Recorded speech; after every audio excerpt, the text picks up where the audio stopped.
روكي سنسلت بتيخو بموراد يمان صقامنا بلن بين بملؤهم حمد قبرهم ابز غزي ከተማ ክመጽን ከለኹ ንሽቲ ሓጺነ ነይረ እዛ ሓጺን እዚያ እናተቀጥቀጠት እናተሃርመት ኣብዚ ሕጂ ዋና ብሓደ ዘይ እጽፍ ሓጺን ተቀይራላ ድማ በሎ ንኣንያስ ድማ ሒዙዎ ናብቲ ቦታ ምምጻ ኣነ ኣይቀትለካኒ ግን ድራር ዓሳ ክትከውን ከንጠልጥለካ ይበሎ ኣብ ገምገም ባሕሪ ድማ አንጠልጥሎ ሽዑቶም ተሪፎም ዝነበሩ ኣባላት ጀላብኦም ሒዞም ካብ ዝመጽዎ ተመልሱ ካውንኔው ህቡነት ሮኪ ንሰማይ ዓረገ ሽሙ ደሞ ኣብ ሙሉእ ሞምበይን ህንድን ተሰምዐ ኣብቲ ቦታ ዝነበሩ ማፍያታትና ሪሺ መጽኦም ንሳኻ ክንጽምበሪና በልዎ ንሱ ድማ ሮኪ ስለ ዘለካ ይበልዎ ድሕሪ ቁርብ ሮኪ ንጉስ ናይዛ ከተማ ክኸውን ስለ ዝኾነ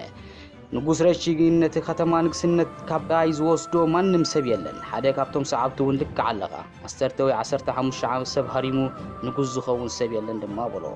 አንድሮስ ተባህለ ሰብ መጽ ሸቲ ድማ ማዕጾ ናይ መኪና ይኸፍተሉ አንድሮስ